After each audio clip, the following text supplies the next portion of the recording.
और मैंने उस लम तुझे प्यार किया और तूने उस लम मुझे धोखा दिया। तूने किया ये क्यों किया? What a song baby song by Normax Sound Teacher Max. Yo बोले बच्चन जी आ मेरे महबूब कयामत होगी। So hello everyone, welcome to my channel. तो कैसे हो सभी लोग? तो आई होप सभी लोग बढ़िया होंगे, घर बैठे मस्त वे में आप लोग अपने प्रिपरेशन कर रहे होंगे। तो आज के इस वीडियो में आप सभी लोग का बहुत बहुत स्वागत है, जहां पे हम लोग कवर अप करने वाले हैं वेव ऑप्टिक्स का वन शॉट एकदम मजेदार और मीम मटेरियल के साथ। तो एग्जाम पॉइंट ऑफ व्यू से आप लोग को सारी चीजें समझ में आ जाएगी। सारे एग्जाम पॉइंट ऑफ व्यू से 2023 के हिसाब से सभी के सभी टॉपिक को कवर अप करने वाले डिटेल ये लेक्चर होने वाला है। इत्मीनान से आप लोग देखिए, इसको नोट्स बनाते हुए चलिए। नोट्स डाउनलोड कर लेना, वेबसाइट से जाके फ्री ऑफ कॉस्ट आप लोग उस नोट्स को डाउनलोड कर पाओगे। साथ में पूरी की पूरी मैं आप लोग के लिए सीरीज लेकर आ रहा हूं फिजिक्स की। इसी के साथ साथ इस चैनल पे आप लोग को मैं फिजिकल एजुकेशन क्लास 12th के लिए भी पढ़ा रहा हूं। तो आप लोग मेरे चैनल को सब्सक्राइब कर ले, क्योंकि इस तरीके का प्यारा कंटेंट मैं आप लोग के लिए रेगुलरली इस चैनल पे लाता रहता हूं। और टेलीग्राम के चैनल को भी ज्वाइन कर लेना, काफी इंपॉर्टेंट अपडेट वहां पे आप लोग को मिलती रहती है। लिंक सभी आप लोग को मैंने डिस्क्रिप्शन में दे दिया हूं। वीडियो में आगे बढ़ने से पहले एक छोटा सा पॉज लेना चाहता हूं और आप लोग को बताना चाहता हूं, देखो जो मैं आप लोग को पढ़ाने वाला हूं इसको आप लोग को एक बार कवर अप कर लेना है। मतलब क्या, आप लोग को पूरा का पूरा आप लोग का कंटेंट यहां पे कवर अप हो जाएगा। उसके बाद यार आप लोग को प्रैक्टिस करनी पड़ेगी। जितनी ज्यादा आप प्रैक्टिस करोगे फिजिक्स में, उतने अच्छे मार्क्स आप लोग गेन कर सकते हो। तो कैसे प्रैक्टिस करना है? तो आप लोग को प्रीवियस ईयर के क्वेश्चंस के थ्रू प्रैक्टिस करना है, क्योंकि अगर प्रीवियस ईयर के क्वेश्चंस प्रैक्टिस नहीं करोगे तो फिजिक्स में अच्छे नंबर नहीं आने वाले। याद रख लो, कितना भी आप लोग पढ़ लो कर लो। इसलिए आप लोग एक अच्छी सी बुक ले लो जिसके थ्रू आप लोग चैप्टर वाइज क्वेश्चंस की प्रैक्टिस कर सको। तो वेव ऑप्टिक्स से जितने भी क्वेश्चंस करा रहा हूं, उसके बाद आप लोग हो सके तो ओसवाल गुरुकुल की one of the best CBSE question bank के थ्रू आप लोग यार अपने क्वेश्चंस की प्रैक्टिस कर लेना। मतलब क्या, वेव ऑप्टिक्स के अभी मैं पूरा टॉपिक कवर अप करा दूंगा। उसके बाद वेव ऑप्टिक्स का चैप्टर ओपन करना। इसके अंदर आप लोग को एक खासियत यह है कि इसमें आप लोग को very short questions, long questions, short questions, important derivation, important numerical, सब कुछ आप लोग को एकदम डेडिकेटेड पॉइंट ऑफ व्यू से दिए सीबीएसई 2023 के सिलेबस के हिसाब से। तो बहुत अच्छी बुक रहेगी आप लोग के सिलेबस के लिए और आप लोग की घर बैठे एक तगड़ी प्रिपरेशन के लिए। तो इसको जल्द से जल्द आप लोग ग्रैब करें, लिंक डिस्क्रिप्शन में दे दिया हूं, वहां से जाके आप सस्ते डील में इसको पा सकते हो। साथ में आप इसको Amazon किंडल में ले सकते हो, उससे भी ज्यादा कम प्राइस में। तो आप लोग चाहो तो Amazon किंडल के थ्रू भी इसके थ्रू पढ़ सकते हो, लिंक डिस्क्रिप्शन में गिवन है। तो जल्दी से जाएं, ग्रैब करें इस डील को और अपनी प्रिपरेशन इस बुक के साथ जरूर करें।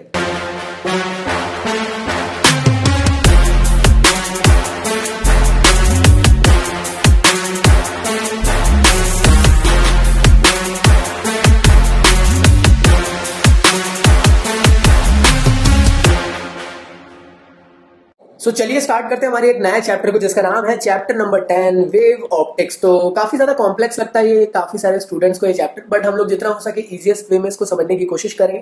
टर्म 2 के पर्सपेक्टिव से रहने वाला है, उसको प्रेजेंट कर रहा हूं मैं बहुत अच्छे वे में और सिंपल वे में कोशिश करूंगा आप लोग को समझाने की, so that exam point of view से आप लोग को अच्छे से समझ में आ सके। चलिए बढ़ते हैं आगे की तरफ। आगे बढ़ने से पहले मैं आप लोग को बताना चाहता हूँ, इंस्टा पे आप मुझे फॉलो अप कर सकते हो, जहां पे आप लोग मुझे जो भी वीडियो की अच्छी क्लिप लगती है उसको आप लोग टैग कर सकते हो और मैं आपको शाउट आउट जरूर दूंगा। साथ में मेरी प्रोफाइल में टेलीग्राम के चैनल को ज्वाइन कर लेना, सो दैट सारी अपडेट्स आप लोग को मिलते रहेगी फिजिक्स और फिजिकल एजुकेशन क्लास के रिगार्डिंग। इसी के साथ साथ अनअकैडमी में आप लोग मुझे फॉलो कर सकते हो, जिसमें आप लोग को सारी फ्री क्लासेस, मेरी जितनी भी आप लोग के लाइव सेशंस होते हैं वो सभी के सभी यहाँ पे मिल जाएंगे आप लोग को फ्री ऑफ कॉस्ट। तो इसको भी आप लोग जरूर मुझे फॉलो अप कर लेना वहां पे जाके। आगे बढ़ने से पहले कंटेंट क्या क्या पढ़ने वाले इस चैप्टर के, तो सभी के सभी टॉपिक्स हम लोग कवर अप करने वाले जो टर्म 2 के पॉइंट ऑफ व्यू से रहने वाले। इसी के साथ साथ हिस्ट्री की बात करते हैं, थोड़ा सा लाइट के इतिहास के बारे में बात करते हैं। जैसे कि आप लोग जानते हो वेव ऑप्टिक्स हम लोग पढ़ रहे हैं। ऑप्टिक्स क्या है? लाइट का फिनोमिना, लाइट के बारे में स्टडी करना। लेकिन कैसे लाइट के बारे में स्टडी करना है कि लाइट जो है वो वेव फॉर्म में होती है। क्लियर? तो रे ऑप्टिक्स में हमने बोले थे कि लाइट स्ट्रेट फॉर्म में ट्रेवल करती है ना, स्ट्रेट ट्रेवल करती है। वेव ऑप्टिक्स में कहते हैं कि लाइट यहाँ पे वेव फॉर्म में ट्रेवल करती है। तो चलिए, सबसे पहली बार लाइट के बारे में किसने बताया? तो सबसे पहली बार न्यूटन ने अपनी एक कॉर्पस्क्यूलर थ्योरी दिए थे, जिसमें उन्होंने ये बताया था कि लाइट जो है वो यहाँ पे पार्टिकल फॉर्म में होती है। क्लियर? याद रखिए। और उस पार्टिकल का नाम इन्होंने दिए कि ये कॉर्पस्क्यूल के फॉर्म में होते हैं। क्लियर है? जैसे आज के टाइम में आप लोग जानते हो कि लाइट किस फॉर्म में, फोटोन के फॉर्म में ट्रेवल करती है, पार्टिकल का नाम फोटोन है। बट यार उस टाइम पे न्यूटन ने सबसे पहली बार इसके बारे में बताए थे और उन्होंने कहे थे कि लाइट जो कॉर्पस्क्यूल के फॉर्म में होती है। कॉर्पस्क्यूल किस तरीके से ट्रेवल करते हैं? स्ट्रेट ट्रेवल करते हैं। कॉर्पस्क्यूल होते क्या है? Rigid, elastic, massless, different shape और साइज के पार्टिकल्स होते हैं जो लाइट के पार्टिकल है। कैसे ट्रेवल करते हैं? देखो कुछ इस तरीके से, जैसे लाइट आ रहा है तो ले गए कि कॉर्पस्क्यूल आया और आके टकरा के चला गया। क्लियर है यहाँ तक के? तो न्यूटन की इस कॉर्पस्क्यूलर थ्योरी से क्या प्रूफ हुआ था? रिफ्लेक्शन और रिफ्रैक्शन का फिनोमेना प्रूफ हुआ था, बट इसने ना इंटरफेरेंस, डिफ्रैक्शन, इसके बारे में बिल्कुल एक्सप्लेन नहीं कर पाया था। अगली चीज मैं आपको ये समझाना चाहता हूं, न्यूटन की कॉर्पस्क्यूलर थ्योरी में एक सबसे बड़ा जो दाग लगा था वो ये लगा था कि न्यूटन ने ये कह दिए थे कि लाइट जो है किसी मीडियम में ज्यादा तेजी से ट्रेवल करता है एज कंपेयर टू एयर के।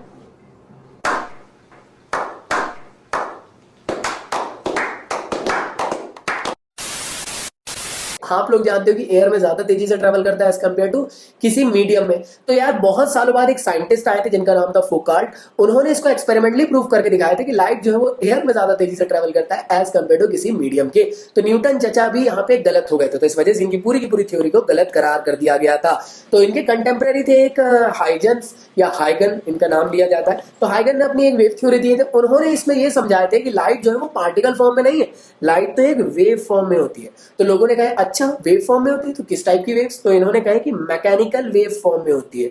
तो ये बड़े चौड़ में तैयार है, मैंने तो प्रूफ कर दिया। फिर लोगों ने पूछे अच्छा अगर मैकेनिकल वेव में है तो पक्का कोई ना कोई मीडियम में तो ट्रेवल कर रही होगी, क्योंकि मैकेनिकल वेव हमेशा मीडियम पे ट्रेवल करती है, नॉन मैकेनिकल वेव को मीडियम की जरूरत नहीं पड़ती है। तो इन्होंने कहा कि अच्छा, उनका सर घूमने लग गया, उन्होंने बोले यार क्या बोलूं क्या बोलूं क्या बोलूं। One eternity later. तो इन्हें बोले कि यार दुनिया में ना हर जगह पे ईथर फैला हुआ है। ईथर एक ऐसे टाइप का मटेरियल है जो कि दिखाई नहीं देता है, और एक ऐसा टाइप का मटेरियल जिसमें क्या लाइट जो है वो ट्रेवल करता है। क्लियर? मतलब क्या कि सन से लेकर अर्थ तक के जो लाइट आ रहा है उसके आसपास में हर जगह पे ईथर फैला हुआ है, उससे ही ट्रेवल करते हुए लाइट अर्थ तक के पहुंच रहा है, ऐसा उन्होंने कहे। तो क्लियर यहाँ तक है? तो हाइजेंस की बात आप लोग को समझ में आई? तो हाइजेंस की बात समझ में आई। इन्होंने क्या कहे थे कि यार लाइट वेव फॉर्म में ट्रेवल करती है, मैकेनिकल वेव में। उस मैकेनिकल वेव के दाग को छुपाने के लिए इन्होंने एक ईथर नाम की एक फर्जी थ्योरी दे दिए थे, जिसमें ये बोले कि यार दुनिया में हर जगह पे ईथर फैला हुआ है और लाइट उससे ट्रेवल करती है। लेकिन आप लोग आज के टाइम में जानते हो कि यार ये ईथर का कोई कॉन्सेप्ट नहीं है। लाइट एक्चुअल में नॉन मैकेनिकल वेव में ट्रेवल करती है जो होती है ईएम वेव्स। क्लियर है? बट इसको पढ़ना जरूरी इसलिए बिकॉज इसने आपको बहुत सारी चीजों को समझाया। तो यार पहली बार आप लोगों ने सुने थे क्या न्यूटन के बारे में कि इनने रिफ्लेक्शन रिफ्रैक्शन के बारे में प्रूव कर दिए थे। हाइजेंस ने भी अपने प्रिंसिपल के थ्रू रिफ्लेक्शन और रिफ्रैक्शन के फिनोमिना को प्रूव कर दिए थे। साथ में इन्होंने डिफ्रैक्शन, इंटरफेरेंस के फिनोमिना को भी एक्सप्लेन कर डाले थे। तो ये एक बहुत बड़ा अचीवमेंट था। इसके साथ साथ ये पोलराइजेशन को समझा नहीं पाए थे क्योंकि वो ईएम वेव के फिनोमिना से समझा जाता है। क्लियर है यहाँ तक के? तो यहाँ तक क्लियर होगा, हाइजेंस की बात क्लियर है। तो हाइजेंस चचा या हाइगन चचा के बारे में और डिस्कस करते हैं। तो हाइगन ने अपना एक प्रिंसिपल दिए थे, उस प्रिंसिपल में उन्होंने ये बताए थे कि जैसे पानी में, शांत पानी, उसमें पत्थर डालो तो क्या होता है? वेव्स फॉर्म होती है। जैसे शांत पानी, उसमें अपना पत्थर फेंके तो इस तरीके से वेव बनती है। तो ये सभी को उन्होंने कहे कि ये सभी की सभी वेवलेट्स होती है। ऐसा क्यों हो रहा है? क्योंकि पानी जो है वो हर तरफ डिस्ट्रीब्यूट हो रहा है, वेव की तरह हर तरफ जा रहा है, और इस वजह से कुछ वेव्स बन रही है इस तरीके से सर्कुलर। क्लियर है यहाँ तक के? तो ये किसने कहा था? ये कहा गया था हाइजेंस के थ्रू। तो हाइजेंस ने ये कहा कि यार जैसे पानी में वाटर का एक डिस्टर्बेंस होने की वजह से वेव्स फॉर्म हो रही है सर्कुलर फॉर्म में, उसको वेवलेट्स कहें। इसी तरीके से इन्होंने कहा कि ऑप्टिकल डिस्टर्बेंसेस भी होते हैं जिसकी वजह से वेव्स फॉर्म होती है। तो एक सेंट्रल ऑप्टिकल डिस्टर्बेंसेस हुआ जिसकी वजह से हर तरफ में वेव्स ट्रेवल करना चालू करें। क्लियर है यहाँ तक के? जैसे पानी में हो रहा था वैसे ही लाइट में भी हो रहा है। और उन्होंने कहे कि इन सबको अगर मैं जोड़ दूं तो इस तरीके से रिंग्स फॉर्म होते हैं। इन्हीं रिंग्स को इन्होंने क्या कहे कि ये होते हैं वेव फ्रंट। क्लियर है यहाँ तक के? तो यहां से कॉन्सेप्ट निकल गया है वेव फ्रंट का। वेव फ्रंट कैसे फॉर्म हुए? ऑप्टिकल डिस्टर्बेंस होने की वजह से। जैसे मैं बोल रहा हूं, कर रहा हूं, तो ऑप्टिकल डिस्टर्बेंसेस हो रहे होंगे। क्लियर है यहाँ तक के? तो इसी तरीके से यहाँ पे क्या हुआ? वेव फ्रंट फॉर्म हुआ। अब समझने की कोशिश करना एक छोटे से कॉन्सेप्ट से। देखो सबसे पहले क्या हुआ? ऑप्टिकल डिस्टर्बेंस हुआ, उसके वजह से क्या बना? फर्स्ट वेव फ्रंट बना। मतलब क्या हुआ? सेंट्रल ऑप्टिकल डिस्टर्बेंसेस हुआ, उसकी वजह से एक वेव फ्रंट बना। फिर वेव फ्रंट के अंदर सेकेंडरी ऑप्टिकल डिस्टर्बेंसेस होता है। सेकेंडरी ऑप्टिकल डिस्टर्बेंस मतलब कि इस तरीके से, और एक नए नए वेव्स फॉर्म बनना चालू हो जाएंगे यहाँ पे। ठीक है? ये सेकेंडरी डिस्टर्बेंसेस हुआ, उसकी वजह से छोटे छोटे वेव्स इस तरीके से सर्कुलर रिंग के फॉर्म पे बनना चालू है। क्लियर है? यहाँ पे वेव फ्रंट में बन रहे हैं। क्लियर है? कंफ्यूज मत होना इसमें। तो देखो हुआ क्या यहाँ पे? सेकेंडरी ऑप्टिकल डिस्टर्बेंस हुआ, किसमें हुआ? वेव फ्रंट में हुआ, और छोटे छोटे वेव लेट्स बनना चालू है। क्लियर है? और इन सभी वेव्स के टेंजेंशियल डायरेक्शन को अगर मैं ज्वाइन कर दूं, टेंजेंशियली अगर मैं इसको ज्वाइन कर दूं ऐसे ऐसे ऐसे ऐसे ऐसे ऐसे ऐसे ऐसे, तो एक नया वेव फ्रंट प्रोड्यूस हो जाएगा। फिर ये जो नया वेव फ्रंट प्रोड्यूस हुआ इसमें फिर नए सेकेंडरी ऑप्टिकल डिस्टर्बेंसेस होंगे, फिर वेवलेट्स फॉर्म होंगे इस तरीके से। क्लियर है? फिर इस तरीके से वेवलेट्स फॉर्म होंगे और फिर इनके टेंजेंशियली ज्वाइन करके एक थर्ड वेव फ्रंट बन जाएगा। तो इस तरीके से ये पूरा का पूरा हाइगन का एक कंस्ट्रक्शन है जो इनके प्रिंसिपल में इन्हें एक्सप्लेन करे। तो याद रखिएगा यहाँ पे ये जो सबसे बड़े जो रिंग्स बन रहे हैं इसको कहते हैं वेव फ्रंट, क्लियर है। और ये जो छोटे छोटे सर्कुलर रिंग बन रहे हैं इसे कहा जाता है वेवलेट्स, क्लियर है। बीचों बीच वाला क्या है, ऑप्टिकल डिस्टर्बेंसेस है, और ये जो छोटे छोटे बीच वाले क्या है, सेकेंडरी डिस्टर्बेंसेस है। क्लियर हुआ यहाँ तक? तो ये था आप लोग का हाइगन का प्रिंसिपल। आई होप आप लोग को समझ में आया। एक बार आप लोग से मैं रिक्वेस्ट करना चाहता हूँ, इसको पॉज करके आप लोग रीड कर लो। हाइगन ने पूरा का पूरा फिनोमेना समझाए और वेवफ्रंट के बारे में अच्छे से समझाया, तो आप लोग एक बार रिक्वेस्ट कर रहा हूं मैं, पॉज करके इसको पढ़ो। वेवफ्रंट अलग अलग फॉर्म से प्रोड्यूस हो सकते हैं। कैसे कैसे हो सकते हैं चलिए जानते हैं। देखो अलग अलग तरीके से हो सकते हैं, सोर्स पे डिपेंड करता है। जैसे अगर एक सेकंड, अगर सेंट्रल एक किस्म से सेंट्रल डिस्टर्बेंसेस हुआ है, ठीक है, पॉइंट सोर्स की तरह, ठीक है, तो होगा क्या, हर तरफ वेव जाएगी, इस तरफ भी जाएगी, इस तरफ भी जाएगी, इस तरफ भी जाएगी, इस तरफ भी जाएगी, इधर भी जाएगी, इधर भी जाएगी, इधर भी जाएगी, इधर भी जाएगी। तो इस वजह से क्या होगा, वेव फ्रंट फॉर्म होंगे इस तरीके से। क्लियर है यहाँ तक के आप लोग के? आई होप यहाँ तक क्लियर है सब लोग को। स्फेरिकल फॉर्म के आप लोग के वेव फ्रंट बन जाएंगे।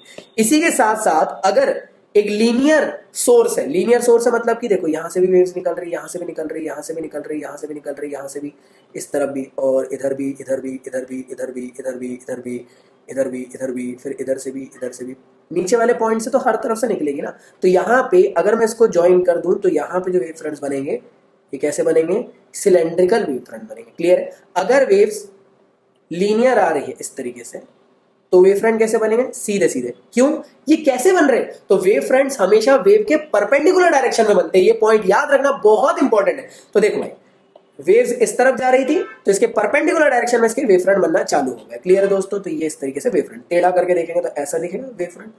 आई होप यहाँ तक क्लियर है सब लोग को, जल्दी बताएं। आई होप आप लोग को क्लियर होगा। क्लियर है? आप कैसे बोलोगे जल्दी बताएं। यहाँ तक क्लियर है? तो टाइप्स ऑफ वेव फ्रंट समझ में आ गया। 3 टाइप के आप लोग के वेव फ्रंट बता दिया मैंने, एग्जाम में पूछे जाएंगे तो आप लोग तीनों को ड्रॉ कर देना। क्लियर दोस्तों? तो हाइगन का प्रिंसिपल भी आप लोग को समझ में आ गया होगा, वही वाला जो मैंने पूरा समझाया, ऑप्टिकल डिस्टर्बेंस से लेकर एक नई वेव फ्रंट बनने तक के। क्लियर है? वेवलेट की कहानी के बीच बीच में भी, ठीक है। तो यहाँ तक क्लियर है? ये दोनों के दोनों जो असम्पशन समझाया मैंने आप लोग को, ये हाइगन का प्रिंसिपल या हाइगन का कंस्ट्रक्शन कहलाता है। याद है? वेव फ्रंट का बनना, ऑप्टिकल डिस्टर्बेंस, उसके वजह से वेव फ्रंट, फिर वेव फ्रंट में सेकेंडरी डिस्टर्बेंस, फिर वेवलेट, फिर वेवलेट से फिर एक नया वेव फ्रंट, और ये कंटिन्यूअस चलता रहता है। One eternity later. और ऐसे करके फिर वेव्स बाहर बाहर बाहर बाहर बाहर बाहर डिस्ट्रीब्यूट होते जाती है। क्लियर दोस्तों? कहां पे हो रहा है ये सभी? लाइट में हो रहा है। लाइट के ऑप्टिकल डिस्टर्बेंस मतलब कि लाइट में डिस्टर्बेंसेस आ रहा है। क्लियर है? यहां तक के समझ में आया कि नहीं? जल्दी बोले यो ब्रो छोकरो। तो चलिए अगले टॉपिक की तरफ बढ़ते हैं। अगला टॉपिक है आप लोग का, इसका नाम है हाइगन के प्रिंसिपल के थ्रू रिफ्लेक्शन को कैसे प्रूव किया जाए। तो देखो 2 रेज आई, एक गई ऐसे टकरा के गई, एक रेज आई और टकरा के गई, एक मीडियम है, यहां से बाउंस बैक होकर लाइट चले गई। तो ये रेज आ रही है, ये रेज कैसी है, इंसिडेंट रेज है। टकराने के बाद ये चले जा रही है तो ये कैसी रेज है, रिफ्लेक्टेड रेज है। क्लियर है यहां तक के? तो देखो आप समझो, अगर ये रेज पैरेलल आ रही है तो वेव फ्रंट बन रहे होंगे ऐसे, हाँ है ना। तो देखो यहां पे एक इंसिडेंट वेव फ्रंट मैंने ड्रॉ कर दिया जिसका नाम दिया मैंने ए बी। समझना, पैरेलल वेव्स आ रही है या लाइट आ रही है तो वेव फ्रंट भी ऐसे बन रहे होंगे क्योंकि परपेंडिकुलर में काटते हुए जाता है। मैंने अभी समझा ना, अगर रेज ऐसी है तो वेव फ्रंट ऐसे बनेंगे। Same to same 2 rays perpendicular आ रही तो वेव फ्रंट ऐसे बन रहे होंगे। तो मैंने एक वेव फ्रंट बना दिया ये, और ए बी का नाम दिया कि ये इंसिडेंट वेव फ्रंट है। लाइट टकराने के बाद इधर गया, लाइट टकराने के बाद इधर गया, तो यार देखो यहाँ पे रिफ्लेक्टेड वेव फ्रंट्स बन रहे होंगे। तो मैंने बनाया ए डैश बी डैश, एक रिफ्लेक्टेड वेव फ्रंट है। तो आप देख रहे होंगे 2 ट्रायंगल बन गए, A B B dash. Clear दोस्तों? और एक बना A dash B dash. Clear यहां तक? अब यहां पे ऑब्जर्व करना, ये कितना है, एंगल है इंसिडेंट एंगल, ये कितना है, रिफ्लेक्टेड एंगल। आपको ना ये वाला एंगल निकालना। कैसे निकालोगे? देखो ये वाला पोर्शन कितना है, 90 डिग्री। अरे हाँ है ना, क्योंकि ये वेव फ्रंट से परपेंडिकुलर है ना। तो दिमाग लगाओ, ये पूरा कितना है, 90 डिग्री। तो ये वाला एंगल कितना हुआ, ये वाला एंगल कितना हुआ, ये हुआ होगा 90 में से अगर मैं आई को माइनस कर दूं तो ये वैल्यू निकल जाएगी। क्लियर है? देखो ये 90 था और इसमें से ये माइनस किया तो इतना ही बचा, 90 माइनस आई। अब मुझे बताना कि ये निकालना, तो कैसे निकालेंगे? तो देखो ये भी तो परपेंडिकुलर ही है, तो मैं कह सकता हूँ ये पूरा पूरा 90 डिग्री होगा। अगर ये पूरा पूरा 90 डिग्री है तो 90 डिग्री में से अगर मैं 90 माइनस आई माइनस कर दूं तो ये वाली वैल्यू कितनी मिलेगी? तो मुझे ये वाली जो वैल्यू है ये मिल जाएगी आई। तो मैं यहाँ ट्रायंगल पे लिख दूं कि ये एंगल आई। आई होप समझ में आया।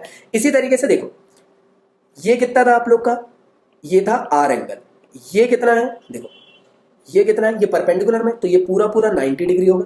90 में से अगर मैं आर को माइनस कर दूं तो यहाँ पे वैल्यू कितनी बचेगी, 90 माइनस आर। क्लियर दोस्तों? अब ये पूरा एंगल कितना है 90 है, तो 90 में से अगर मैं 90 माइनस आर को माइनस कर दूं तो ये वाली वैल्यू कितनी बचेगी, ये वाली वैल्यू बचेगी आर। क्लियर है दोस्तों, तो यहां पे वैल्यू आएगी आपकी आर।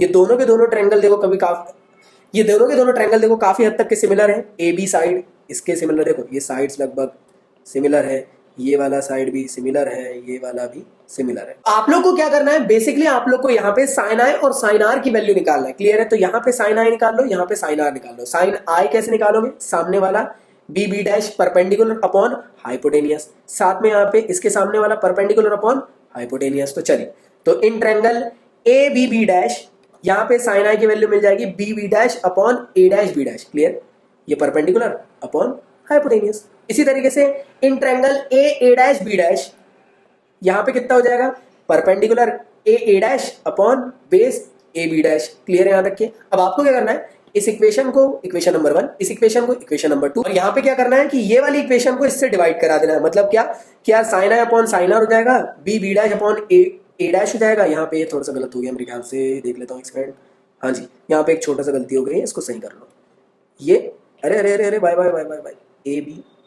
क्लियर है रखें, तो आपने क्या करें, ये वाली इक्वेशन को इससे डिवाइड करा दी। जैसे आप इससे डिवाइड कराओगे तो आप लोग ऑब्जर्व कर रहे हो कि यहाँ पे a dash sorry a B dash और ए बी डैश कट जाएगा और आपकी वैल्यू इतनी बचेगी sine i upon sine r which is equal to B B dash upon A dash. अब दिमाग लगाना, बी बी डैश और ए डैश क्या है, सोचो, बी बी डैश और ए डैश है क्या। आप बोलोगे भैया समझ में नहीं आया, मतलब यहां से यहां तक की क्या है, एक किस्म की लेंथ है ना, डिस्टेंस है कि नहीं। तो यहां पे क्या है, ये डिस्टेंस है। मुझे डिस्टेंस, टाइम और साथ में स्पीड वाले फॉर्मूले से आप लोग को इसको सॉल्व करना है। फॉर्मूला क्या होता है, distance which is equal to speed into time. आप मुझे बताओ, ये लाइट एयर में है तो एयर में वेलोसिटी कितनी होगी c, टाइम कितना लग रहा होगा स्मॉल t। टकराने के बाद भी कहां पे आई, एयर पे आई ना c, और टाइम कितना लग रहा है t। यहाँ पे अगर मैं डिस्टेंस वाले फॉर्मूले से लगाऊं, डिस्टेंस स्पीड और टाइम वाले से, तो डिस्टेंस कितनी थी पहले वाली, B B dash B B dash. Clear है यहां तक के। कितना टाइम लगा हुआ, कितनी वेलोसिटी के साथ थी, तो वो थी c वेलोसिटी के साथ, और कितना टाइम लगा t। क्लियर है। अगली बात करता हूं मैं, ए डैश कहां है बताओ, ए डैश कहां, ये भी एक डिस्टेंस है, तो डिस्टेंस हो गई। स्पीड कितनी लग रही है, मतलब कितनी वेलोसिटी के साथ ये जा रहा है, भाई ये भी लाइट की वेलोसिटी यहाँ पे एयर ही होगी। क्लियर है, तो c, और टाइम कितना होगा t होगा, तो यहाँ पे ये आप लोग की वैल्यू हो गई। इन दोनों वैल्यू को ct को यहाँ पे आपने पुट करे, ct से ct कट जाएगा, 1 आ जाएगा, और साइन आर को उधर भेज दोगे, साइन से साइन कट जाएगा, angle r which is equal to angle r आ जाएगा। और यही होता है लॉ ऑफ रिफ्लेक्शन।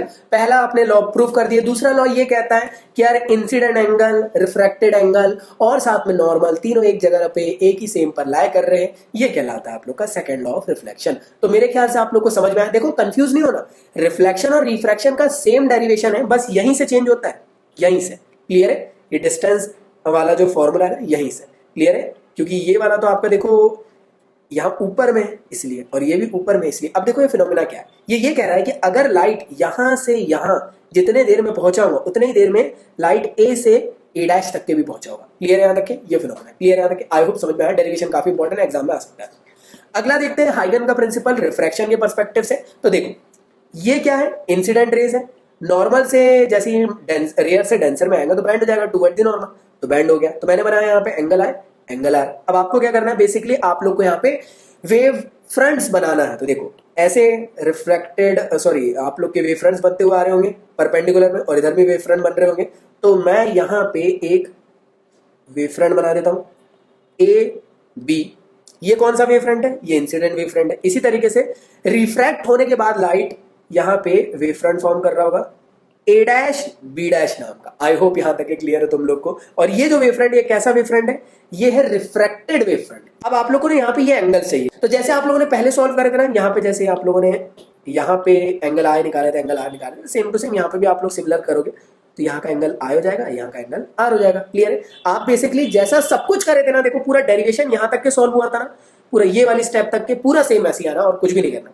तो एक ट्रायंगल होंगे A B B dash, clear है, और एक ट्रायंगल होंगे A dash B dash. Clear है यहाँ तक के, बाकी सब कुछ सेम होने वाला है। ठीक है, तो देखो साइन आर की वैल्यू निकाले, साइन आर की वैल्यू निकाले, अरे यहाँ गलत लिखा हुआ है, फर्स्ट को सेकंड से डिवाइड करा दिए, ठीक है, इस इक्वेशन को इससे डिवाइड करा है तो आपके पास ये वैल्यू निकली। अब यहाँ बी बी डैश कहाँ है और ए डैश कहाँ है ये चेक करना है। जैसे कि आप लोग देख रहे होंगे बी बी डैश कहाँ है, तो बी बी डैश है आप लोग का रेयर मीडियम पे, और रेयर मीडियम पे वेलोसिटी कितनी है, सी है। जैसे ही लाइट टकरा के नीचे अंदर आया और यहाँ पे जो वेव फ्रंट फॉर्म हुआ ये कहाँ पे है, ये है आप लोग का डेंसर मीडियम पे, और यहाँ पे वेलोसिटी कितनी है, वी है। यहाँ पे सी थी, यहाँ पे वी थी, बस इसी का डिफरेंस है, बाकी सब कुछ सेम। तो डिस्टेंस वाला फॉर्मूला लगाओ तो बी बी डैश की वैल्यू में वेलोसिटी सी हो जाएगी और टाइम टी हो जाएगा, क्योंकि ये बाहर की तरफ था जहां पे रेयर मीडियम था। ये ए बी डैश जो है ये रिफ्रैक्टेड सॉरी डेंसर मीडियम पे है, तो यहाँ पे वेलोसिटी वी है और टाइम टी है। तो बस इनको पुट करो, टी से टी कट जाएगा। सी अपॉन बी कितना होता है, रिफ्रैक्टिव इंडेक्स। याद है ना आप लोग को लाइट को कितनी मुश्किलात होती है एक मीडियम से दूसरे मीडियम में निकलने में वाला, क्लियर है। तो यहाँ से आप लोग का फॉर्मूला निकल के आ गया। इसको क्या कहते हैं कमेंट बॉक्स में आप लोग बताओगे, रे ऑप्टिक्स में पढ़ा चुका हूँ।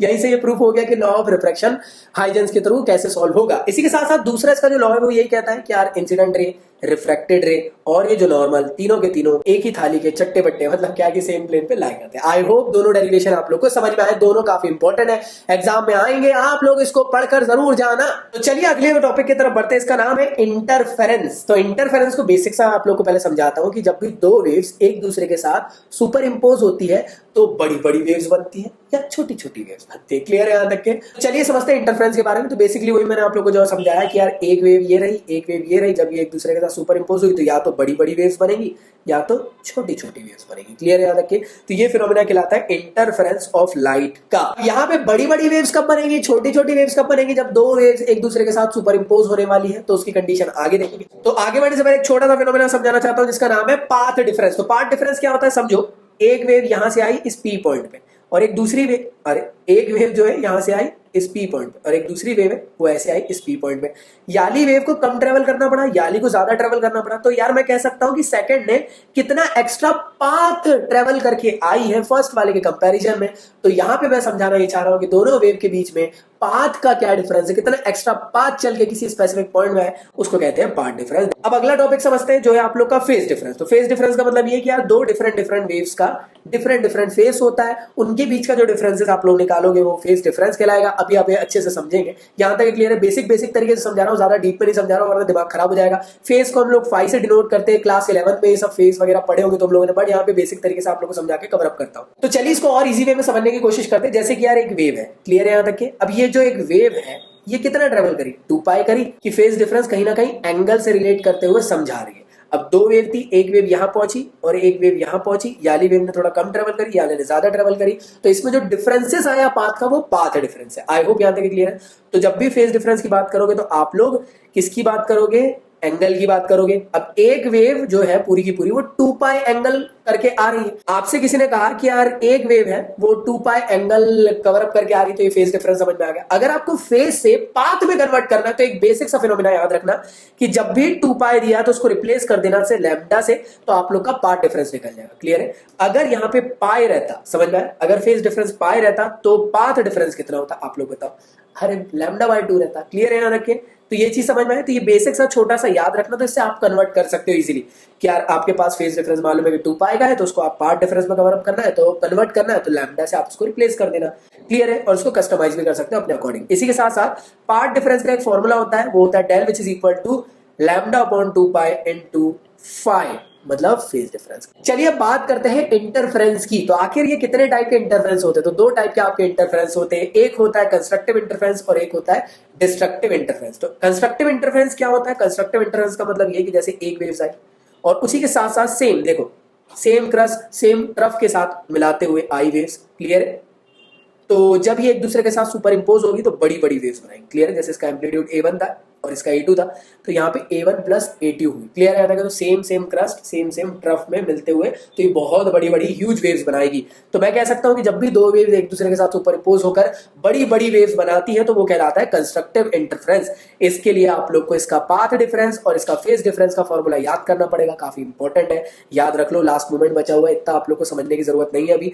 तो ये 2 फॉर्मूले होते हैं, काफी ज्यादा काम आने वाले हैं। तो ये आप लोग का कंस्ट्रक्टिव इंटरफेरेंस के फॉर्मूले हो गए, क्लियर है रख के, ये फेज डिफरेंस का और ये पाथ डिफरेंस का। इसी तरीके से अब अगला समझते हैं डिस्ट्रक्टिव इंटरफेरेंस। जब मतलब क्या कि यार अल्टरनेटिव फॉर्म में वेव्स अगर आ रही है, मतलब कैसे कि इसका क्रस्ट ऊपर जा रहा है तो इसका क्रस्ट नीचे जा रहा है, इसका ट्रफ नीचे जा रहा है तो उसका ऊपर जा रहा है, मतलब अल्टरनेट में चल रही है। तो जैसे आप लोग देख रहे हो उसका एम्पलीट्यूड ऊपर जा रहा है, इसका एम्पलीट्यूड नीचे जा रहा है, तो बेसिक सी बात है क्या होगा, ये माइनस हो जाएगा ना, A1 माइनस A2, तो वेव एक किस्म से नेग्लिजिबल हो जाएगी, या बनेगी भी तो बहुत छोटी सी बनेगी इस तरीके से। क्लियर है, याद रखिए। तो यहाँ पे जो सुपर इम्पोजिशन हो रहा है और जो इंटरफ्रेंस फॉर्म हो रही है उसको कहते हैं डिस्ट्रक्टिव इंटरफ्रेंस। इसका आप लोगों को तो डिस्ट्रक्टिव इंटरफ्रेंस का पार्ट डिफरेंस और साथ में फेज डिफरेंस का जो फॉर्मूला वो ये होता है, इसको याद रखिएगा, आप लोग दिलो दिमाग में बैठा लो, एग्जाम में पूछा जाएगा, क्योंकि इसी से हम लोग अभी डेरिवेशन सॉल्व करने वाले हैं। ये दोनों आप लोग को याद होने चाहिए यार, मैं पहले ही बोल रहा हूँ। क्लियर है, याद रखिए। अब एक चीज समझने की कोशिश करना, यहां तक कि आप लोग को समझ में आ गया, आगे बढ़ते हैं। तो चलिए समझते हैं नेक्स्ट टॉपिक को, जिसका नाम है प्रिंसिपल ऑफ सुपरपोजिशन। तो आखिर प्रिंसिपल ऑफ सुपरपोजिशन क्या होता है, मतलब क्या कि जब दो वेव्स एक दूसरे के साथ सुपरइम्पोज होकर आई तो बड़ी बड़ी वेव्स बनाई, कैसी वेव्स बनाई उसके बारे में डिस्कस कर रहे हैं। मतलब जैसे एक Y1 वेव थी, एक Y2 थी, ये दोनों एक दूसरे के साथ सुपर इम्पोज हो गई तो आप लोग की बड़ी बड़ी वेव बन गई। तो ये सुपर पोजिशन को आप लोग कैलकुलेट करोगे, कैसे करोगे, चलिए स्टार्ट करते हैं इसको कैलकुलेशन। तो जैसे मैंने अब कहा कि आपके पास अगर Y1 Y2 की वैल्यू मिल जाएगी तो आप लोग Y की वैल्यू निकाल सकते हो, कितनी बड़ी बड़ी वेव्स बन रही है आप लोग की। तो देखो पहली वेव जो है इसका आप लोग की जो Y की वैल्यू हुई वो A sin ओमेगा टी। अब ये जो मैं इक्वेशन लिख रहा हूँ ये आप लोग की वेव की इक्वेशन है, क्लास 11 में पढ़े होंगे तुम लोगों ने, Y which is equal to A sin omega T. और अगर किसी के पास फेज डिफरेंस है तो फाई भी ऐड कर दिया जाता था। तो मैंने माना कि एक वेव है जो P पॉइंट में ट्रेवल हुई, ये Y1 है, और एक जो है वो P पॉइंट में ट्रेवल करी Y2 पे। तो ये एक्स्ट्रा फेस कवर करके आ रही होगी, एक्स्ट्रा ट्रेवल करके आ रही होगी, एक्स्ट्रा पाथ कवर करके आ रही होगी। तो पहली वाली वेव के लिए आप लोग यहाँ पे फाई नहीं लगाओगे क्योंकि ये तो नॉर्मली आ गई। तो ये कितना हो गया, Y1 which is equal to A1 sine omega t. Second क्या हो जाएगा, Y2 which is equal to A2 sine omega t plus five, मतलब एक्स्ट्रा फेस कवर करके आ रही थी, एक्स्ट्रा फेस है इसके पास। तो ये क्या है, फाइव यहाँ पे एक्स्ट्रा फेस आप लोग को बता रहे हैं। तो ये दो वैल्यू आपकी हो गई क्योंकि एक्स्ट्रा कवर करके आई थी ना। दोनों की वैल्यू को पुट कर दो इस इक्वेशन पे, तो Y1 Y2 पे आप लोगों ने पुट कर दी तो इक्वेशन ऐसी हो जाएगी। अब दिमाग लगाओ, साइन A प्लस बी। तो यहाँ पे साइन A प्लस बी का फॉर्मूला क्या होता है, साइन A प्लस बी का फॉर्मूला होता है sine A cos B, cos A sine B. तो यहाँ पे A कौन है, ओमेगा टी, बी कौन है आप लोग का फाइव। तो इस इक्वेशन में इसके अकॉर्डिंग आप लोग को कस्टमाइज कर देना। तो इक्वेशन कुछ ऐसी बन गई, ऐसी बन गई। अब आपको इसको अंदर ब्रैकेट ओपन कर देना। तो ब्रैकेट ओपन करने के बाद इस तरीके से ओपन हो जाएगा। यहाँ पे कुछ एक सिस्टमैटिक अरेंजमेंट जानबूझ के किया जाता है, मैंने नहीं किया भाई, ये डेरिवेशन बनाने वालों ने किया, मेरी गलती नहीं इसमें। उन्होंने क्या करे कि यार जो साथ में साइन ओमेगा टी वाले दिख रहे हैं ना, इनको एक साथ ले लिए। क्लियर है, ये जो साइन ओमेगा टी वाले जो दिख रहे हैं इनको एक साथ ले लिए, क्योंकि यहाँ से साइन ओमेगा टी कॉमन निकाल ली। तो बचा क्या, A1 A2 और कॉस फाइव। क्लियर है, बचा क्या, A2 cos omega t sine five. Clear है यहाँ तक। अब देखो यहाँ पे चालाकी की जा रही है, मैं नहीं कर रहा हूं, इस इक्वेशन को छोटा बनाने के लिए डेरिवेशन करने वाले चचा लोगों ने किए। अब यहाँ पे आप लोग ऑब्जर्व करना, इस इक्वेशन में जो इतना फॉर्म है ना, इसको मान लिया गया A cos थीटा, मान लिया। इसी तरीके से A sin ओमेगा टी जो है ना, इसको मान लिया गया A sin थीटा, मान लिया गया कि इसको थोड़ा सा छोटा बना सके, वरना बहुत बड़ा हो जाएगा इक्वेशन। क्लियर है, तो ये पूरी टर्म को A cos थीटा मान लिया गया और इस पूरी टर्म को A sin थीटा मान लिया गया। क्लियर है, यहाँ तक के साथ में इसको इक्वेशन भी बना लो भी काम आएगी। क्लियर है, अब जैसे आपने इसको बना लिया तो ये इक्वेशन ऐसी दिखेगी आप लोग, बिल्कुल दिख रही है। तो आप लोग ऑब्जर्व कर रहे हो कि यहाँ पे ना A, मैं चलो एक घड़ी कॉमन निकाल लेता हूँ। जैसे मैंने A कॉमन निकाला तो इक्वेशन ऐसी हो जाएगी। अब देखो sign A cos B cos A sin B ऐसे ही दिख रहा है, अरे इसके उल्टे टाइप का फॉर्म में दिख रहा है। तो जी हाँ, तो A की वैल्यू ओमेगा टी हो जाएगी और B की वैल्यू थीटा हो जाएगी। जैसे ही आप लोग देख रहे हो आपकी इक्वेशन बन जाएगी क्या, y which is equal to A sin omega t plus theta. यहां से ये इक्वेशन निकल गई। ये इक्वेशन आपको ये बता रही है कि दो वेव जब एक दूसरे के साथ सुपर इम्पोज हो जाएगी तो किस तरीके से फॉर्म होगी, तो इस तरीके से फॉर्म होगी। क्लियर है, इसमें न्यूमेरिकल आप कर सकते हो, आपके पास वैल्यूज रहेंगे, आप पुट करना, आंसर ला लेना। अब चलिए बात करते हैं कि अगर जैसे दो डिफरेंट वेव्स थी, एक वेव ये थी एक वेव ये थी, इनके एम्पलीट्यूड होंगे ना, अगर ये ऐड हो जाएंगे तो कितना आएगा, तो एम्पलीट्यूड के लिए निकाल लेते हैं। तो ये वाली जो इक्वेशन देखो, इसको जो आपने माने थे ना, इसको इक्वेशन नंबर 1 मान लो, इसको आप लोग इक्वेशन नंबर 2 मान लो। तो आपको क्या करना है, फर्स्ट इक्वेशन का स्क्वायर कराना, सेकंड इक्वेशन का स्क्वायर कराना और एक दूसरे के साथ ऐड कर देना। मतलब क्या, देखो इस तरीके से इक्वेशन 1 का स्क्वायर करा के ऐड कराना है इक्वेशन 2 के साथ। तो जो लेफ्ट हैंड साइड में होगा उन सब का स्क्वायर होके यहाँ पे आ जाएगा और जो राइट हैंड साइड में होगा उन सब का स्क्वायर होके यहाँ पे आ जाएगा। आई होप यहाँ तक क्लियर है। अब देखो A प्लस बी का होल स्क्वायर हो जाएगा, तो A square plus B square, अरे यहाँ पे गलती हो गई, A2 का स्क्वायर के साथ ना, एक सेकंड, A2 के स्क्वायर के साथ ना यहाँ पे आप लोग का कॉस स्क्वायर फाइव भी तो आएगा। क्लियर है यहाँ तक। तो देखो A square plus B square plus 2AB। Clear है, और ये कितना हो जाएगा, A2 का स्क्वायर साइन स्क्वायर फाइव और ये A स्क्वायर को कॉमन ले लेता हूं मैं, तो cos square theta plus sine square theta हो जाएगा और ये 1 होता है, आप लोग जानते हो। तो ये वैल्यू वैसे भी 1 हो गई। तो A2 की वैल्यू जो, या A की पावर 2 की वैल्यू जो है अब इस तरीके से देखेगी। अब देखो यहाँ ध्यान दो, साइन स्क्वायर फाइव दिख रहा है, कॉस स्क्वायर फाइव दिख रहा है, ए स्क्वायर कॉमन दिख रहा है, तो मैं ए स्क्वायर कॉमन ले लेता हूँ, sine square plus cos square five ले लिया मैंने, और ये वैल्यू भी आगे जाके 1 हो जाएगी। तो आपकी इक्वेशन बनी a का square which is equal to a1 का स्क्वायर प्लस a2 का square plus a1 a2 cos five, और बोथ साइड अंडर रूट लगा देंगे और a की वैल्यू आ जाएगी अंडर रूट ऑफ a1 का स्क्वायर प्लस a2 का square plus 2a1 a2 cos five. तो यहां से आप लोग एम्पलीट्यूड निकाल सकते हो दो सुपर इम्पोज्ड वेव का। तो चलिए बात करते हैं कि वेव का मैक्सिमम एम्पलीट्यूड कब होगा, मिनिमम कब होगा। थोड़ा सा दिमाग लगाओ, मैक्सिमम कब होगा जब वेव्स कंस्ट्रक्टिव फॉर्म में होती है ना, जिसमें कि सेम क्रस्ट सेम ट्रफ, अभी देखे थे ना केसी वाला, देखो।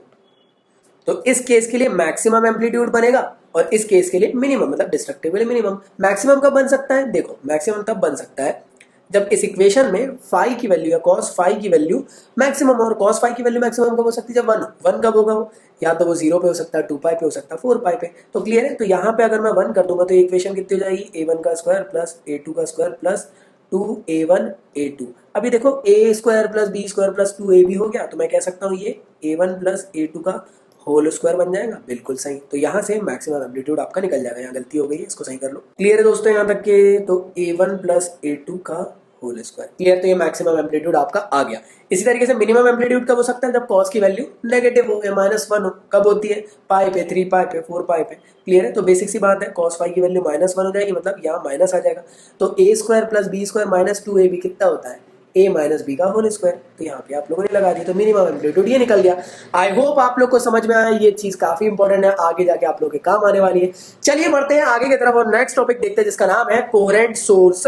तो चलिए बात करते हैं अगले टॉपिक की, जो है आप लोग का कोहेरेंट सोर्स। तो कोहेरेंट सोर्स क्या होता है, एक ऐसे टाइप का सोर्स जो कि कंटिन्यूअस लाइट वेव्स को एमिट करता है, वो भी सेम फ्रीक्वेंसी, सेम वेवलेंथ और सेम फेज की, with the constant phase difference के साथ। जैसे देख रहे हो ये जो है ना, ये आप लोग की कोहेरेंट सोर्स है। क्लियर है। इनकोहेरेंट सोर्स क्या होती है, क्या ढेर सारी, देखो जैसे आपने अपने रूम में एक बल्ब भी लगा लिए, ट्यूबलाइट भी लगा लिए, आपने मोबाइल का टॉर्च भी चालू कर दिए, तो अलग अलग फ्रिक्वेंसी की लाइट है ना। तो ये जब एक दूसरे के साथ सुपर इम्पोज हो रहे हैं, तो कहीं ना कहीं एक किस्म से इनकोहेरेंट सोर्स की तरह बिहेव कर रहे हैं। सेम सोर्स रहेंगे, अगर सेम फ्रिक्वेंसी, 2 ट्यूबलाइट लगाए आप लोगों ने, लेकिन दोनों सेम फ्रिक्वेंसी प्रोवाइड कर रहे हैं, तब भी वो कोहेरेंट है। और एक के लेंगे तो भी वो लोग कोहेरेंट ही कहलाएंगे, क्योंकि सिंगल है तो फिर सेम वेवलेंथ निकल रही, सेम फ्रिक्वेंसी निकल रही। और 2 अगर ले लिया आप लोगों ने बल्ब, लेकिन उनकी फ्रिक्वेंसी भी सेम है, वेवलेंथ भी सेम है, तो कोई दिक्कत नहीं, वो भी आपका कोहेरेंट सोर्स ही कहलाएगा। और ये क्या है, इन कोहेरेंट सोर्स। इनकोहेरेंट सोर्स कब होगा कि डिफरेंट डिफरेंट टाइप के लाइट ले लिए, सबको जला रहे, तो इनकोहेरेंट हो गया। कोहेरेंट कब होगा, जब सेम फ्रीक्वेंसी सेम वेवलेंथ होगी लाइट की, सोर्स की। क्लियर है यहाँ तक। तो कोहेरेंट सोर्स का काम क्या है, ये इंटरफेरेंस में काम आने वाला है और डिफ्रैक्शन में काम आने वाला है।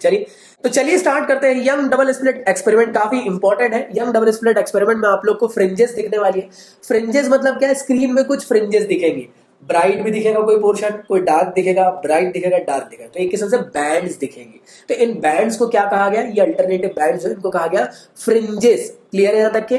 तो डार्क फ्रिंजेस होती मतलब जब कुछ दिखाई नहीं देता, काले कलर का दिखता है। ब्राइट मतलब वहां पे लाइट दिखता है स्पॉट पे। क्लियर है, स्क्रीन पे। यहाँ तक क्लियर है। तो ये कहलाता है आप लोग का क्या, फ्रिंजेस। तो फ्रिंजेस के बारे में याद रखना, अल्टरनेटिव ब्राइट डार्क फ्रिंजेस बनती है स्क्रीन पे। अभी देखेंगे क्या होने वाला है। तो आप लोग क्या कर रहे हो यंग डबल स्प्लिट एक्सपेरिमेंट में, ब्राइट फ्रिंज डार्क फ्रिंज के बारे में समझ में आ गया सब लोग को। ब्राइट फ्रिंज तब बनती है जब कंस्ट्रक्टिव इंटरफेरेंस होता है, डार्क फ्रिंज तब बनती है जब डिस्ट्रक्टिव में तो वेव खत्म हो गई, तो वहां पे आप लोग कुछ मिल ही नहीं रहा होगा, कुछ दिख ही नहीं रहा होगा, लाइट दिख ही नहीं रहा होगा। कंस्ट्रक्टिव में तो बड़ी बड़ी वेव्स बन रही। क्लियर। तो वहां पे आप लोग को ब्राइट फॉर्म दिख रहा है। ये डायग्राम से समझते हैं और इंटरफेरेंस के बारे में समझते हैं। हम लोगों ने क्या करे, एक लाइट सोर्स लिए, यहाँ पे एक सिंगल स्लिट क्लियर करे और जिससे कि लाइट गया। लेकिन आप जानते हो इंटरफेरेंस है तो 2 या 2 से ज्यादा वेव्स फॉर्म होनी चाहिए। तो वो कैसे करेंगे, 2 सोर्सेस से। तो यार एक सिंगल लाइट के सोर्स से 2 कैसे बनाएंगे, तो 2 स्लिट ले लो, 2 दरार बना लिए। तो यहाँ से लाइट गया, फिर ये दरार से अंदर से इधर से लाइट एक बार गया, फिर इधर से एक बार गया, कट करते हुए जा रहा है, देखो है ना। तो इस तरीके से फिर यहाँ पे आप लोग के वेवफ्रंट फॉर्म होंगे और यहाँ पे आप लोग के आके स्क्रीन पे लाइट दिखेगा। लाइट स्क्रीन पे जो दिखेगा सेंट्रल में तो मैक्सिमम दिखेगा, मतलब लाइट सीधा सीधा मतलब ब्राइट दिखेगा। फिर आप लोग को डार्क, फिर bright dark, bright dark, bright dark. तो यहाँ पे आप लोग देख रहे हो ये वाला डार्क हो गया, ये वाला ब्राइट हो गया। तो इस तरीके से ना फ्रिंजेस बनने वाली। अभी कैसे बनेंगे आगे समझते हैं, ठीक है। तो चलिए डायग्राम समझते हैं यंग डबल स्प्लिट एक्सपेरिमेंट का, काफी इंपॉर्टेंट है। यहाँ पे जो आप लोग को दिख रहा है ये क्या है, एस क्या है, सोर्स। कैसा सोर्स, मोनोक्रोमेटिक सोर्स। क्लियर है, जो single beam of light provide कर रहा होगा। यहाँ से उसके वेवफ्रंट्स गए तो सिंगल स्लिट से गए। आपने क्या करे, यंग डबल स्प्लिट है तो डबल स्लिट जरूरी है ना, डबल स्लिट है तो लाइट यहां से इस तरीके से गया होगा। तो लाइट देखो एक्चुअल में ऐसा भी गया होगा, ऐसा भी गया होगा, फिर ऐसा बना होगा, फिर ऐसा, फिर ऐसा, फिर ऐसा। तो ये इस तरीके से बन रहा होगा, क्लियर है?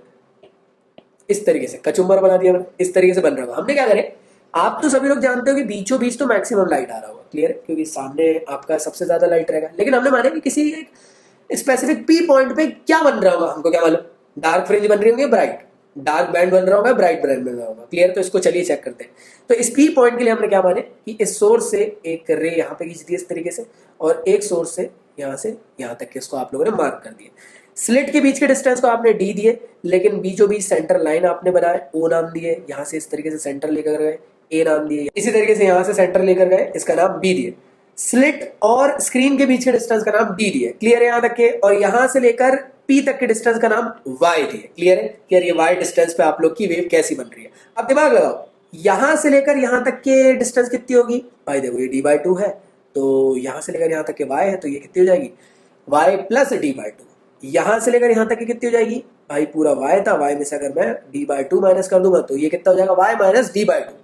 क्लियर है दोस्तों यहाँ तक के। तो ये पूरा अरेंजमेंट समझ में आप लोग को, ये यंग डबल स्लिट एक्सपेरिमेंट का है, काफी इंपॉर्टेंट है। आप लोग किसी स्पेसिफिक पी पॉइंट पर कैलकुलेट करने वाले हो कि ब्राइट बनेगी या डार्क बनेगी फ्रिंज, चलिए चेक करते हैं। चलो, तो हम लोग क्या कर रहे हैं, पहली बात तो ये कि यार ये वाली वेव जल्दी पहुंच रही होगी, ये वाली वेव लेट पहुंच रही होगी, तो इनके बीच में इतना एक्स्ट्रा पाथ कवर करना पड़ रहा है। मैं कह सकता हूँ इतना पाथ इसको एक्स्ट्रा कवर करके आना पड़ रहा है, तो यही पाथ डिफरेंस हम सबसे पहले कैलकुलेट करेंगे। क्या है पाथ डिफरेंस, देखो वेव का नाम क्या था, S1P और S2P। तो आप क्या करोगे, S2P को अगर आप लोग S1P से माइनस करा दोगे तो आप लोग के पास पाथ डिफरेंस निकल जाएगा।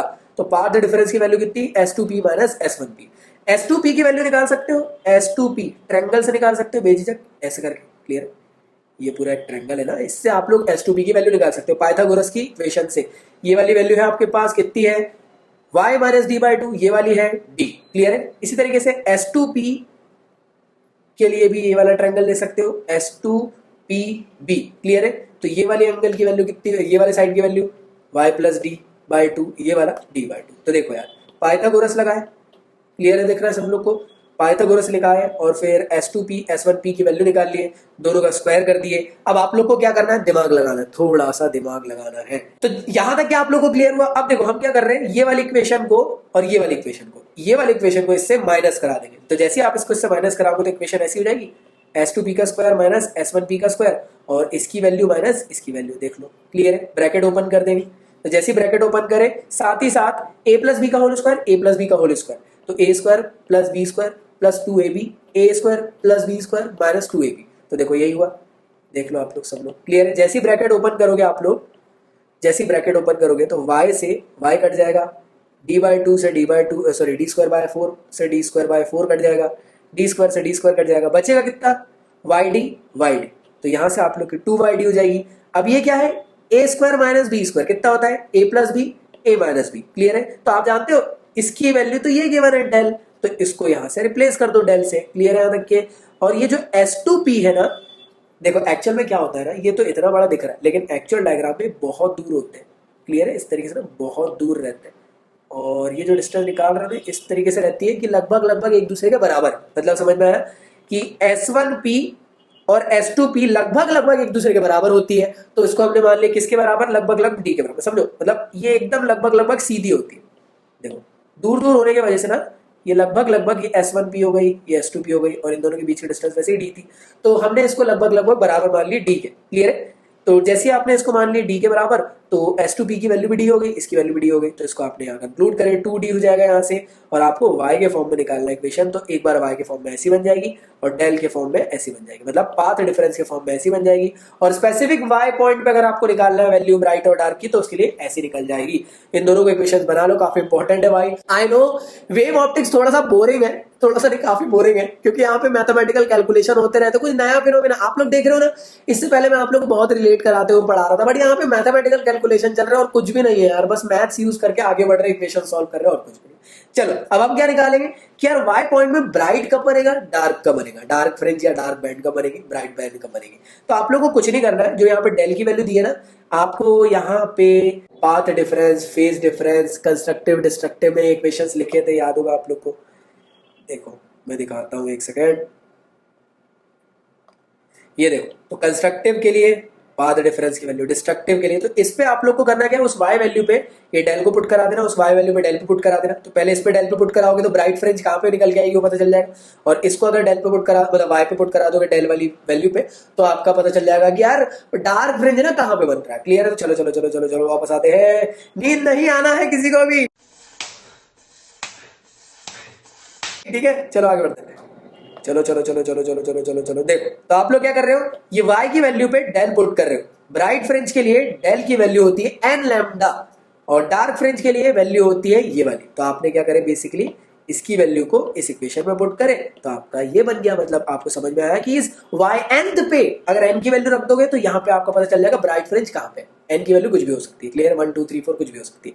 इसी तरीके से ये डेल की वैल्यू इस y पे पुट कराए तो इक्वेशन ये निकल गया। यहाँ पे n की वैल्यू जैसे ही पुट करोगे तो आपको पता चल जाएगा कि डार्क फ्रिंज कहाँ पर बन रही होगी।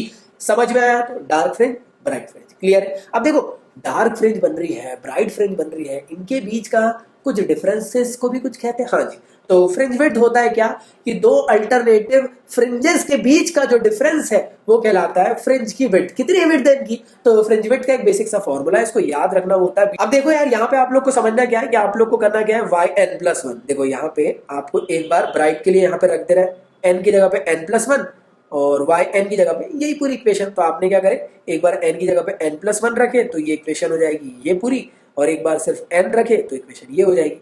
अंदर इनटू मार दोगे तो ये पूरी इक्वेशन ऐसी बन जाएगी। और बेसिकली आप लोग को करना क्या है, फिर देख रहे होंगे ये इससे कट जाएगा और आप लोग की जो आप लोग की जो फ्रिंज विड्थ है वो आ जाएगी lambda D by small D. Clear हुआ दोस्तों? यहाँ तक के तो समझ में आया। इसी तरीके से आप लोग क्या करोगे, ये वाली जो इक्वेशन है ना एक बार इसके लिए रखोगे, किसके लिए? डार्क फ्रिंज के लिए। चलो तो डार्क फ्रिंज के लिए कितनी हो जाएगी, same to same equation yn+1 minus yn। आपने क्या करे, देखो यहाँ n पे क्या रखे, n+1, तो इक्वेशन ऐसी बनी। इसी तरीके से yn की पूरी पूरी वैल्यू ये, तो इसको इससे माइनस करा दो, ब्रैकेट अंदर इनटू कर दो, देखो कॉमन निकाला वैल्यू, काटा पीटा तो ये वैल्यू आपकी निकल के आ गई लैम्डा डी बाय डी। मैं ज्यादा नहीं बोल रहा हूँ क्योंकि यार वही एक चीज समझो, मैं इक्वेशंस को ही रिपीट कर करके बोलूंगा तो क्या मतलब है। मैं कॉन्सेप्ट समझा रहा हूँ क्या है, उसके बाद आप लोग खुद से करो। क्लियर है? यहाँ पे आप लोग कॉमन ओमन निकालना, काटा पीटी करना है और वैल्यू आपकी आ जाएगी। तो ये आपने ऑब्जर्व करें कि फ्रिंज विड्थ ब्राइट के लिए भी इतनी आई, डार्क के लिए भी इतनी आई, तो दोनों के लिए कॉमन आई आप लोग की। क्लियर है? याद रखिए। इसी तरीके से अगर आपसे कोई पूछे कि वेव की इंटेंसिटी कितनी होती है तो याद रखना इंटेंसिटी जो है वो डायरेक्टली प्रोपोर्शनल होता है एम्पलीट्यूड के स्क्वायर से। तो जैसी प्रोपोर्शनलिटी हटाओगे तो कांस्टेंट के आएगा। अगर आप लोग को मैक्सिमम इंटेंसिटी निकालना है तो उसके लिए मैक्सिमम एम्पलीट्यूड लेना पड़ेगा। मैक्सिमम एम्पलीट्यूड कब होगा यार? पहली वेव का a, क्लियर है? दूसरी वेव का भी a, तो दोनों वेव का कितना हो जाएगा 2a। तो एम्पलीट्यूड की वैल्यू कितनी हो गई यहाँ पे 2a का होल स्क्वायर, तो मैक्सिमम एम्पलीट्यूड निकल गया 4ka का स्क्वायर। आई होप यहाँ तक क्लियर है सबको। इसका एक काफी इंपॉर्टेंट ग्राफ बनता है इंटेंसिटी ग्राफ, वो लगभग कुछ ऐसा होता है। वो ये ऑब्जर्व करवा रहा है आप लोग को कि ये बीचों बीच क्या है, सेंट्रल मैक्सिमम, मतलब सबसे ज्यादा लाइट यहीं पे मिलता है आपको, सेंट्रल मैक्सिमा। तो ये चीज समझा रहा है कि सेंट्रल मैक्सिमा हो, डार्क फ्रिंज हो, ब्राइट फ्रिंज हो, डार्क फ्रिंज हो, ब्राइट फ्रिंज हो, ब्राइट फ्रिंज हो, डार्क फ्रिंज हो, सबके लिए इंटेंसिटी बराबर। किसी के लिए ऐसा नहीं है कि यार मैं ये नहीं बोल सकता कि वो कोई दूसरी जगह पे, मतलब कि देखो यहाँ पे इस तरीके से फ्रिंजेस बन रही है, देखो सॉरी, क्लियर है? तो मतलब यहाँ पे क्या हो रहा है, मैं ये कह रहा हूँ कि सेंट्रल पे भी आप लोग की उतना ही ज्यादा लाइट पड़ रहा होगा जितना किसी सेकेंडरी मैक्सिमा में पड़ रहा होगा। क्लियर है? ये मैक्सिमा क्या है अब देखो समझना सभी के सभी लोग। जो डार्क फ्रिंज है उसको आप लोग मिनिमा कहते हो, ठीक है? और जो ब्राइट फ्रिंज है उसको आप लोग मैक्सिमा कहते हो। ये वर्ड याद रखना, क्लियर है? आते रहते हैं ये वर्ड। तो यहां तक क्लियर हो? तो यहां से आप लोग का young double slit experiment complete हो चुका है। ये इंटेंसिटी ग्राफ डिफ्रैक्शन के साथ पूछा जाएगा तो ये ग्राफ याद रखना, काफी इंपॉर्टेंट है। ये बराबर रहता है, कभी मतलब ऐसा नहीं कि सेंटर में लाइट ज्यादा और धीरे धीरे करके कम, ऐसा नहीं होता है। क्लियर? तो चलिए अगले टॉपिक की तरफ बढ़ते हैं। अगले टॉपिक का नाम है आप लोग का डिफ्रैक्शन। तो आखिर ये डिफ्रैक्शन क्या है? तो डिफ्रैक्शन एक ऐसा फिनोमिना है जहां पे जैसे कोई भी एक ऑब्जेक्ट है, ऑब्स्टेकल है, तो जैसे लाइट यहां से आ रहा है, जैसे लाइट यहां से आ रहा है, तो देखो पहली बात तो ये आपको क्या लग रहा होगा कि अगर मैं यहां से लाइट मारूंगा तो लाइट सिर्फ इतना जाएगा, आपको ऐसे ही लग रहा होगा लाइट इतना ही जाएगा, ऐसे ही सोचने में आ रहा होगा आप लोग को कि लाइट इतना ही जाएगा। लेकिन एक्चुअल में ऐसा नहीं होता है कि लाइट इतना नहीं जाता है। आपको क्या लगेगा कि पीछे तो परछाई होगी, यहाँ तो कुछ दिखेगा नहीं, लेकिन एक्चुअल में ऐसा नहीं होता है। यहाँ पे डिफ्रैक्शन का फिनोमिना होता है। डिफ्रैक्शन का फिनोमिना क्या कहता है कि जब भी लाइट आप लोग फॉल करते हो किसी भी सरफेस पे, तो देखो इतना तो लाइट जा ही रहा था, ठीक है, लेकिन इस सरफेस के कॉर्नर पॉइंट से लाइट बैंड हो जाती है हल्की सी अंदर, तो एक एक्स्ट्रा लाइट पाथ कवर होता है। क्लियर है? तो ये डिफ्रैक्शन है। क्लियर है? जैसे आप खुद से करके देखो, एक कॉपी रखो, सामने मोबाइल रखो, टॉर्च चालू करो, तो पीछे ऑब्जर्व करना कि एकदम कॉपी के पीछे तक के ना आपको वॉल में ऐसा नहीं है कि पूरा डार्क दिखेगा, हल्का सा नीचे ना कॉपी के वहां तक के लाइट आप लोग को ऑब्जर्व होगा। क्लियर है, समझ में आया? तो ये आप लोग का कहलाता है डिफ्रैक्शन। तो that is the phenomena of the light bending around the corner of the obstacle whose size is comparable size to the wavelength of the light. समझ में आया सब लोग को? क्लियर है सब लोग को? डिफ्रैक्शन का फिनोमेना समझ में आया? हाँ या ना? तो चलिए अगली बात करते हैं टॉपिक की, जो रहने वाला काफी इंपॉर्टेंट, जिसका नाम है single slit experiment Fraunhofer diffraction. Clear है? तो यहाँ पे आप लोग देख रहे होंगे कि यार एक सोर्स था। क्लियर है? यहाँ से लाइट इधर भी जा रहा हूँ, इधर भी जा रहा हूँ, इधर भी जा रहा हूँ।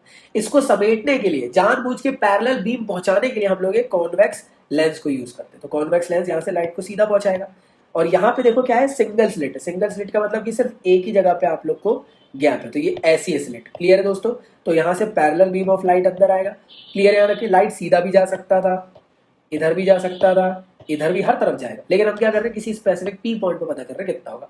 तो देखो अगर इस पी पॉइंट पे पहुंचाना है तो लाइट इधर भी जाएगा, इधर भी जाएगा, इधर भी। लेकिन यानी कभी मीट नहीं करेगा ना, तो जानबूझ के आप यहाँ पे एक कॉन्वेक्स लेंस यूज करते हैं। तो जैसे आप एक कॉन्वेक्स लेंस यूज करोगे तो लाइट कन्वर्ज होके इस पी पॉइंट पे पहुंच जाएगा। आई होप यहाँ तक क्लियर है सब लोग को। इन दोनों के बीच के डिस्टेंस को डी कहते हैं, यहाँ से लेकर यहाँ तक के डिस्टेंस को वाई कहते हैं। जैसे सब कुछ सेम था वैसे का वैसे ही है। ये जो एक्स्ट्रा जो दिख रहा है ना, ये कंस्ट्रक्शन, इसको कहा जाता है फ्रॉनहोफर कंस्ट्रक्शन। क्लियर है यहाँ तक कि जानबूझ के कॉन्वेक्स लेंस यहाँ पे यूज किया गया कन्वर्ज करने के लिए। अब दिमाग लगाओ, यहाँ पे जो ये पाथ है, देखो देखो देखो देखो, जैसे वहां पे भी था ना सेम, वहां पे भी ऐसे ही था। इसको आपने ए नाम दिए थे, इसको नाम बी दिए थे। अब दिमाग लगाओ सभी लोग कि याली वेव थोड़ी कम ट्रेवल कर रही होगी इससे, तो मैं कह सकता हूं कि जो ये वाली वेव होगी ये एक्स्ट्रा पाथ कवर करके आ रही होगी। मतलब कितना पाथ कवर करके आ रही होगी एक्स्ट्रा? इतना, मतलब कितना? डेल। तो मैंने यहाँ पे एंगल थीटा बनाया, मुझे पता करना है कि कितना एक्स्ट्रा पाथ कवर कर रही है। तो देखो दिमाग लगाओ थोड़ा, मेरे पास ना ये वैल्यू मालूम मुझे, ये होती है कितनी? डी। क्लियर है? स्लिट के बीच की मेरे पास ना ये बेस की वैल्यू है, साथ में परपेंडिकुलर की वैल्यू है डेल। मैं कैसे निकालू? साइन थीटा से निकाल लू। Sine theta which is equal to होता है डेल अपॉन डी। तो डेल की वैल्यू क्या निकल जाएगी? D sine theta. तो मैं यहां से कह सकता हूं कि जो डेल है इसकी वैल्यू कितनी होती है? D sine theta. क्लियर है? तो मुझे पता चल गया कि एक्स्ट्रा कितना पाथ कवर अप हो रहा है, तो वो है कितना? D sine theta. तो मैंने वही चीज आप लोग का निकाला, देखो डी साइन थीटा। अब ये आपका पाथ डिफरेंस निकल गया, इसी से ना आप लोग साइन थीटा की वैल्यू निकाल लोगे। साइन थीटा की वैल्यू आप लोग की ये होती है। क्लियर है दोस्तों यहाँ तक के? आई होप आप लोग को समझ में आया।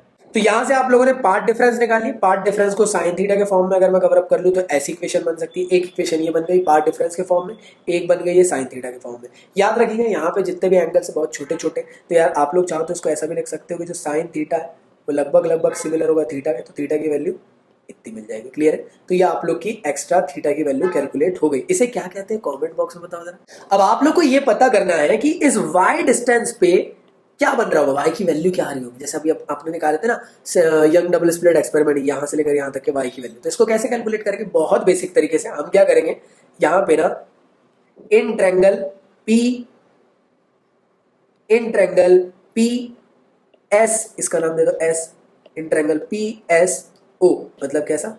इन ट्रायंगल पी एस ओ, इसके लिए सॉल्व करेंगे। तो आप लोग खुद दिमाग लगाओ, ये वैल्यू कितनी है? ये है आपकी डी। ये वैल्यू कितनी है? y। तो परपेंडिकुलर है, बेस है, टेन थीटा से निकाल लो तो टेन थीटा की वैल्यू हो जाएगी इतनी, और जो टेन थीटा बहुत ज्यादा छोटा है इसलिए वो थीटा के बराबर है, तो थीटा की वैल्यू जो है कितनी हो जाएगी? y bye D. क्लियर है यहाँ तक के? तो आप लोग को क्या करना है, इसको इक्वेशन नंबर नहीं बनाया मैंने, ए बना दो। क्लियर है? तो आप लोग क्या करोगे, ये वाली इक्वेशन और ये वाली इक्वेशन को कंपेयर करोगे। देखो थीटा की वैल्यू डेल बाय डी है, यहाँ पे थीटा की वैल्यू y बाय डी है, दोनों को कंपेयर करा तो वैल्यू इतनी आई। एग्री करते हो? यहाँ से y की वैल्यू निकाल सकता हूँ, मैं डी को उधर भेज दूँ, y की वैल्यू यहाँ से ये निकल के आ गई। क्लियर है यहाँ तक? तो आपको पता चल गया कि यहाँ से लेकर यहाँ तक के y की वैल्यू कितनी है, वो है आप लोग की del capital D upon small D. Clear है? अब इसके लिए फ्रिंज विड्थ उस पॉइंट पे कितनी आई, ब्राइट फ्रिंज, डार्क फ्रिंज, या फिर मैक्सिमम मिनिमम कितना बना वो चेक करते हैं। क्लियर है? याद रखिएगा एक यहाँ पे कॉन्सेप्ट है काफी इंपॉर्टेंट, जो इंटरफेरेंस में डार्क फ्रिंज थी वो डिफ्रैक्शन पे ब्राइट वैल्यू होती है, और जो इंटरफेरेंस में ब्राइट फ्रिंज थी वो डिफ्रैक्शन पे डार्क फ्रिंज की वैल्यू होती है। समझ में? जैसे वहां पे ब्राइट फ्रिंज की वैल्यू कितनी थी? Del N lambda.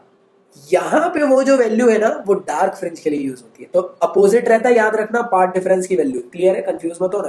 तो जैसे आप मैक्सिमम में देखो यहाँ पे वो वैल्यू लिखी हुई है जो वहां पे डार्क के लिए थी। तो जैसे कि आप लोग ऑब्जर्व कर रहे हो यहाँ पे जो वैल्यू लिखी है ये डार्क की थी वहां के लिए, लेकिन यहाँ पे ये मैक्सिमा, ये वाली जो वहां पे मैक्सिमा थी यहाँ पे मिनिमा। क्लियर है? तो आप लोग क्या करोगे बेसिकली, ये जो डेल है यहाँ पे आप लोग इसकी वैल्यू को पुट करोगे तो आपकी जो वैल्यू निकल के आएगी वो निकल के इतनी आएगी। क्लियर है? और साथ ही साथ यहाँ पे आप लोग मिनिमा के लिए डेल ये पुट करोगे तो जो वैल्यू निकल के आएगी वही आएगी। चेक करना वहां पे जो वाई की वैल्यू आई थी ना मैक्सिमा की, मिनिमा की सेम मिलेगी यहाँ पे। क्लियर है? और वहां पे जो मिनिमा आई थी यहाँ पे जो मैक्सिमा आई उन दोनों की वैल्यू सेम होगी। क्लियर है दोस्तों? यहाँ तक कि बस कॉन्सेप्ट उल्टा और कुछ नहीं। क्लियर है? अब बात करते हैं फ्रिंज वेट। फ्रिंज वेट वहां कैसे निकालते थे, beta which is equal to Y N plus one minus Y N. बस वैसे ही आपको क्या करना है, ये जो y की वैल्यू आई ना एक बार n यहाँ पे रखना है n प्लस वन और एक बार रखना है पूरी टर्म n के फॉर्म में। तो ये वैल्यू रखे, ब्रैकेट ब्रैकेट खोले तो बीटा की वैल्यू इतनी निकल के आ गई n lambda D by D. इसी के तरीके से डार्क फ्रिंज के लिए भी देखो, फ्रिंज विड्थ का तो फॉर्मूला वही होगा Y N plus one minus Y N. यहाँ पे आपको क्या करना है, ये वाली वैल्यू में पुट करवाना है।